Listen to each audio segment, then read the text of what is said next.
Ah!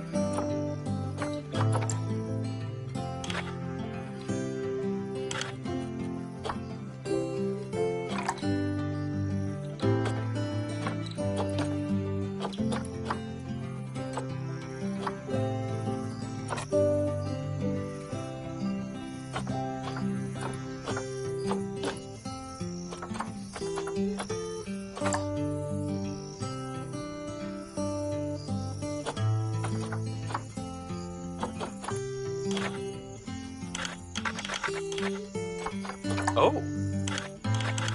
Mm-hmm. Uh-huh.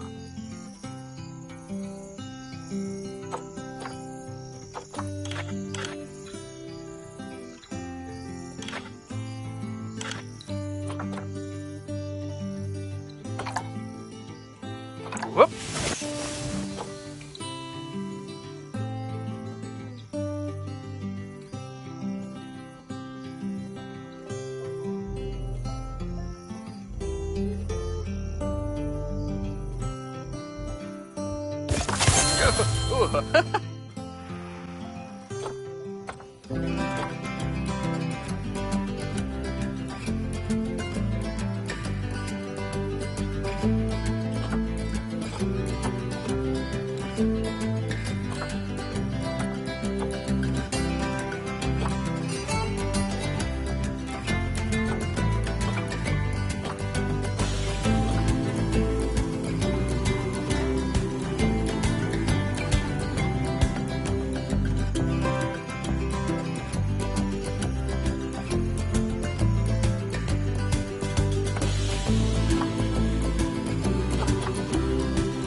Yeah!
Ah, heyo at Hematu.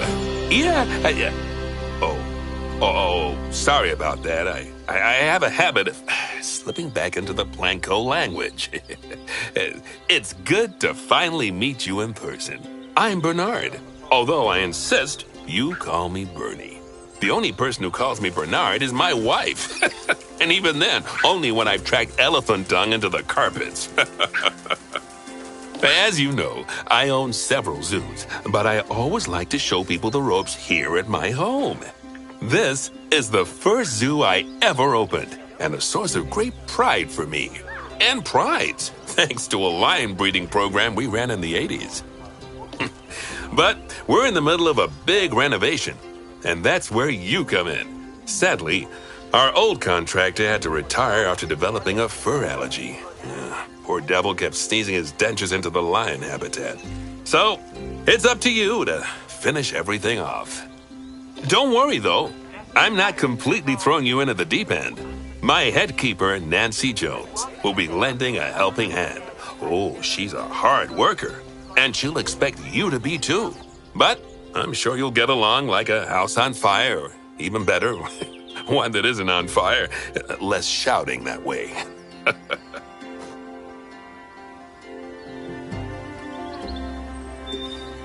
Hello there. From that rosy, fresh face of yours, I'm guessing you're Bernie's new hire.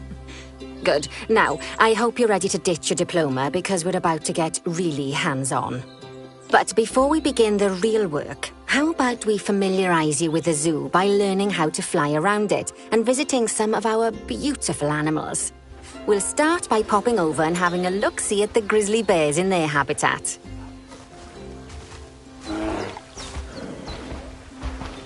Did you know that grizzly bears, also known as Ursus arctos horribilis, can hibernate for up to 7 months a year?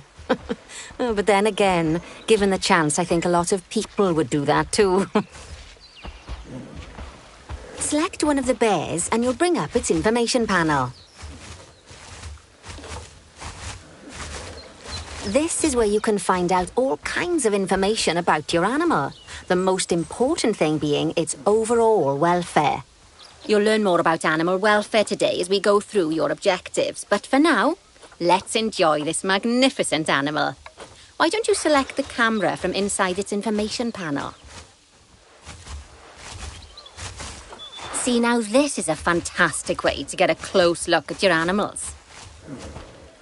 Okay, when you're ready, let's pop over to the other side of the zoo and take a look at the lions. I've marked their location for you to find.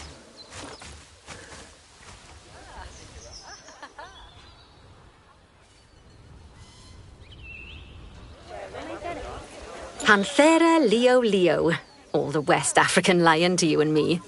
Lions are the most social of the big cats, and there can be as many as 40 lions in a pride, although prides of that size are pretty rare.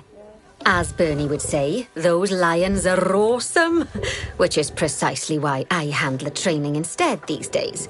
Anyway, how about we get started on those objectives? Come on, let's head over to an empty habitat and see what needs doing there.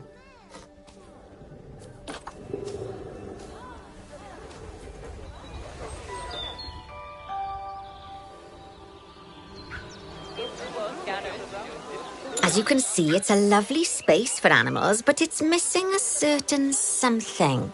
Well, 2 somethings. Warthogs. So I'd like you to adopt a pair of them. To adopt animals, we need to open the animal market, which is in the animal trading section.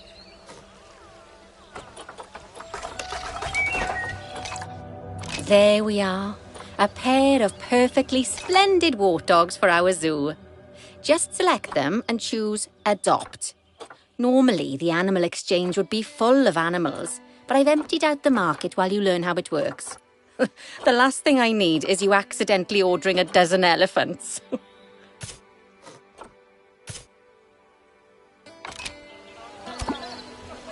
When you adopt an animal, it's automatically placed in the trade centre, where they're held until you're ready to move them into their habitat, which, as it happens, you are. So how about you move them into their new home?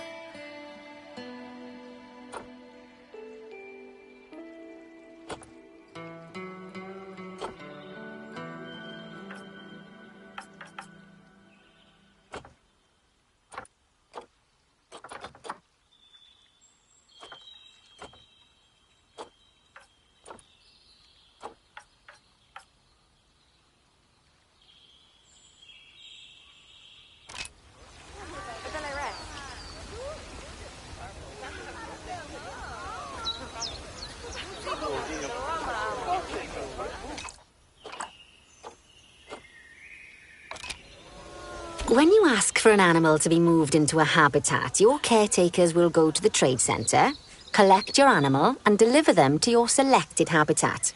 I've marked the trade centre's location, so let's go and watch the caretakers in action.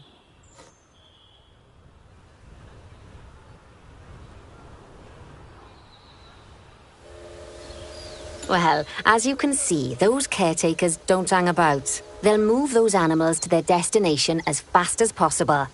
Of course, normally we'd have to place the animals into quarantine before moving them into a habitat, but I am assured by a person of good standing that these warthogs are in the very rudest of health. Right, let's get the warthog's habitat finished up so we can keep them nice and happy.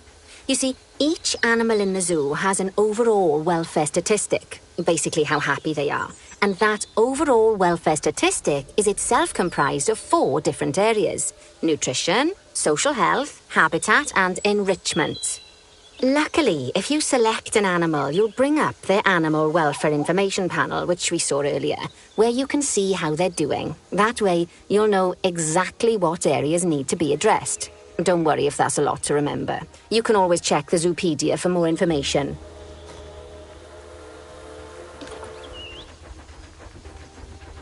Let's start by making sure we're taking care of the warthog's nutrition welfare. To do this, we'll need to place a food station and a drinking station. Now, each animal requires a different type of feeding station. And for the warthogs, it's a small feeding trough. So let's add one of those and a water bowl.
Animals also require stimulation to keep them happy.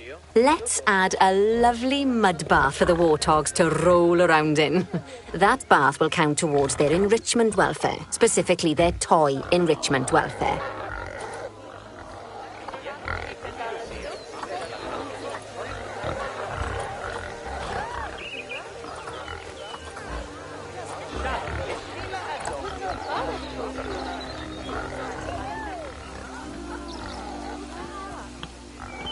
Oh, nice work. You've got a knack for this, I see. Now, our contractor had to leave in a hurry, so this place is in a feral state. Unfinished thingamajigs and whatsits all over the shop. But the first thing we need to finish is the ostrich habitat. It's over near the hippos.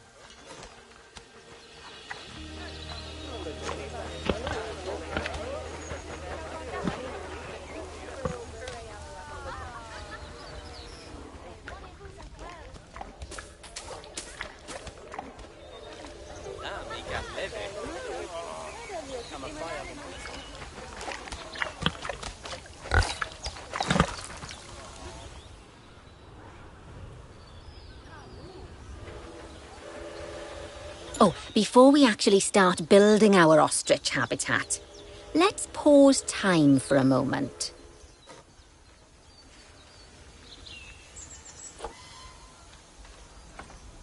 Ah, that's more like it. A quick break. Sometimes it's a good idea to pause the game whilst you're doing something which requires your concentration, because it'll stop the zoo spinning out of control while you're looking the other way. Let's keep the game paused while we get this ostrich habitat built. Okay, job number 1 here is to add a habitat gate before we complete the barrier. Every habitat needs a habitat gate. After all, how else would the keepers get in?